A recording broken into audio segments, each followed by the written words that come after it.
Ce matin.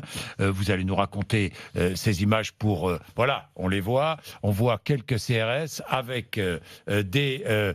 c'est quoi, des petites bombes lacrymogènes? Des aérosols, oui, voilà. Des aérosols. Des aérosols, des conteneurs lacrymogènes, voilà. Voilà.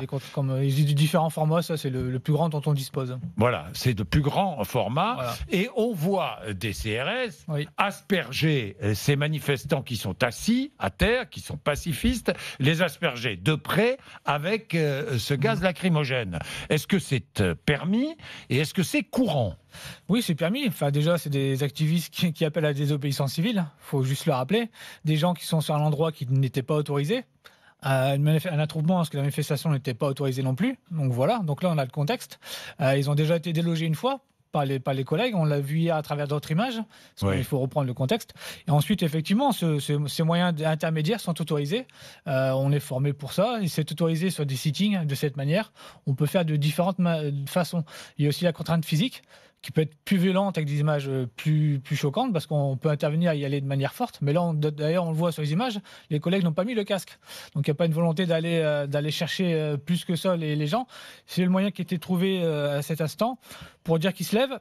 Parce qu'ils étaient enchaînés les uns aux autres et pour partir et faire cesser l'entrave. Parce qu'avec ce gaz lacrymogène, ça les pousse à se lever. Ça irrite les yeux, ça irrite la gorge. Donc en fait, ils se lèvent pour éviter d'aller à la contrainte physique. C'est-à-dire qu'on irrite les yeux pour les obliger à se lever. Oui, voilà, comme d'autres effets lacrymogènes, pour éviter, comme ils sont enchaînés les uns aux autres, pour éviter aussi parfois d'avoir d'autres images, parce qu'on peut aussi aller chercher avec les moyens dont on a les bâtons de défense. Oui. Et les dégâts seraient peut-être plus importants, les images plus choquantes. Pourquoi pensez-vous que ça puisse choquer ?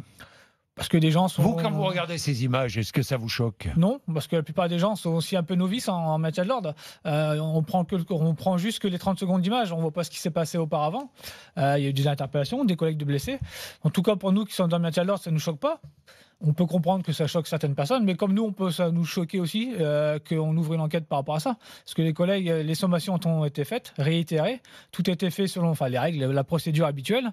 Donc pour nous, par rapport à ça, il n'y a pas de sujet par rapport à l'utilisation des conteneurs lacry. J'ai vu quand même que la direction générale de la police préconisait une utilisation prioritairement défensive, de préférence pour des jets brefs d'environ 1 seconde et la limitation du nombre de jets. Oui, mais c'est une recommandation. Mais là, ce qui est prévu dans les textes, ou lorsqu'on intervient, on est formé par rapport au sitting, ces moyens je vous dis, c'est des moyens intermédiaires qui sont autorisés pour éviter de passer notamment à la contrainte physique qui est beaucoup plus violente. Et, les dégâts aussi peuvent être importants sur des genres de sitting où les gens sont accrochés les uns aux autres. On peut malheureusement parfois casser les bras. Alors, enquête ouverte par le parquet de Paris, du chef de violence volontaire par personne dépositaire de l'autorité publique. Enquête confiée à l'IGPN, l'inspection générale de la police nationale. Normal? Il y a une enquête? C'est l'emballement médiatique, donc on laisse. À cause des médias, vous pensez? Les politiques surtout, qui hier, qui se sont amusés un peu à commenter, des gens qui connaissent pas vraiment le maintien de l'ordre, qui confondent les gendarmes et les policiers. On peut se demander un petit peu sur pas mal de choses. Peut-être certainement que l'enquête fera aussi toute la lumière sur l'utilisation des collègues. Mais attention, parce que ce sont des CRS qui sont intervenus. Sur les CRS. Donc après, on fait attention parce qu'on multiplie les enquêtes aussi par rapport aux forces de l'ordre. À un moment, il faut savoir ce qu'on veut leur faire faire. Par rapport à des gens qui sont là, qui bravent les interdictions, est-ce qu'il faut laisser faire? Il faut simplement le dire aux collègues. C'est-à-dire, vous auriez été à la place de vos collègues, vous auriez fait la même chose? Oui, parce que les collègues déjà agissent sur instruction. Il ne faut pas oublier, c'est pas leur initiative.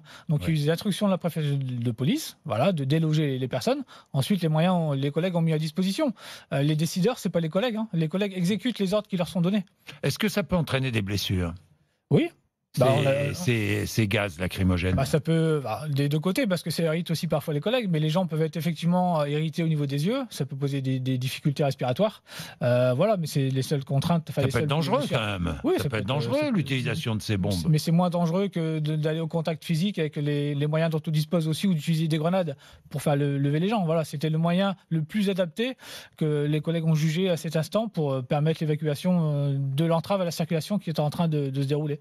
Bien, merci Johan Cavallero. Ça vous fait réagir, 3216 rmc.fr, vous nous dites, il est 7h16, vous êtes sur RMC et RMC Découverte.